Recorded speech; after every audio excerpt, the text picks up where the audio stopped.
अचानक supreme court पहुंचे केजरीवाल, रख दी नई डिमांड, चौंक गए मोदी। ईडी खुद ही कहेगी केजरीवाल को जेल भेजने की जरूरत नहीं। जेल से ही सरकार चलाने का दावा अभी भी कर रहे हैं दिल्ली के सीएम। दिल्ली के सीएम अरविंद केजरीवाल ने साफ कर दिया है कि वो सीएम पद से इस्तीफा नहीं देंगे। जेल चले जाएंगे लेकिन मोदी सरकार के दबाव में इस्तीफा नहीं देंगे, क्योंकि जिस मामले में उन्हें जेल भेजा गया है बाद में उसमें वो बेकसूर छूट जाएंगे। डीबी लाइव के साथ बातचीत में भी केजरीवाल ने कहा था कि मोदी जी खुद बोल रहे हैं कि केजरीवाल के खिलाफ कोई सबूत नहीं है।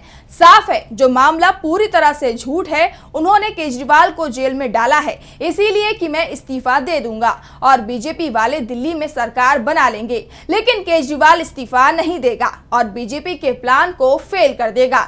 इस समय सुप्रीम कोर्ट ने केजरीवाल को 1 जून तक के लिए अंतरिम जमानत दी है। 2 जून को केजरीवाल को फिर से जेल में जाना पड़ेगा, लेकिन अब इस बात की संभावना दिखाई दे रही है कि केजरीवाल को शायद जेल में नहीं जाना पड़े। ईडी खुद ही कहेगी कि दिल्ली के सीएम अरविंद केजरीवाल को जेल भेजने की अब जरूरत नहीं है। दरअसल इंडिया गठबंधन के नेताओं को जो फीडबैक मिल रहे हैं उसमें मोदी सरकार की जबरदस्त हार होती दिखाई दे रही है। यानी 4 जून को जब चुनाव परिणाम सामने आएंगे तो उसमें इंडिया गठबंधन बहुमत से जीतता हुआ दिखाई देगा। और जो दावा आम आदमी पार्टी और दिल्ली के सीएम अरविंद केजरीवाल का है कि कथित शराब घोटाले का पूरा मामला ही फर्जी है, तो ऐसे में ये केस खारिज हो सकता है, क्योंकि इंडिया की सरकार बनते ही ईडी भी इस मामले में पूरी तरह से पलट जाएगी। दरअसल दिल्ली के सीएम केजरीवाल का दावा है कि ईडी ने ये केस पीएम मोदी के दबाव में तैयार किया और पीएम खुद ही बिहार में एनडीए की रैली में कबूल कर चुके हैं कि उनके कहने पर केजरीवाल को जेल में भेजा गया है।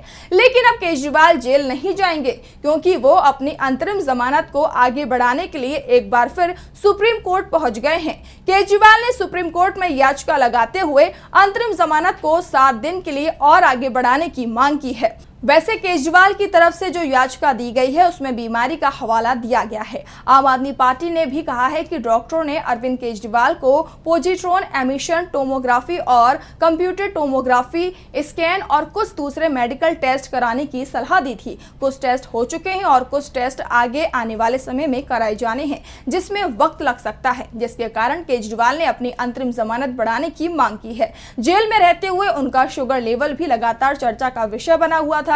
केजरीवाल ने भी दावा किया कि जेल में उन्हें पहले 15 दिन इंसुलिन नहीं दिया गया, जबकि उन्हें इसकी जरूरत थी।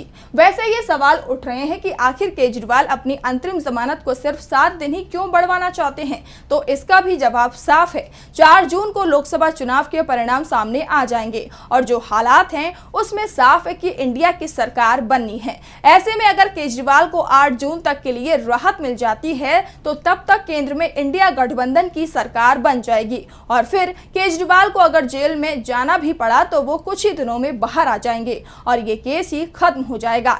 ऐसे में उनकी तरफ से मेडिकल ग्राउंड पर सिर्फ 7 दिन की अंतरिम जमानत बढ़ाने की मांग की गई है।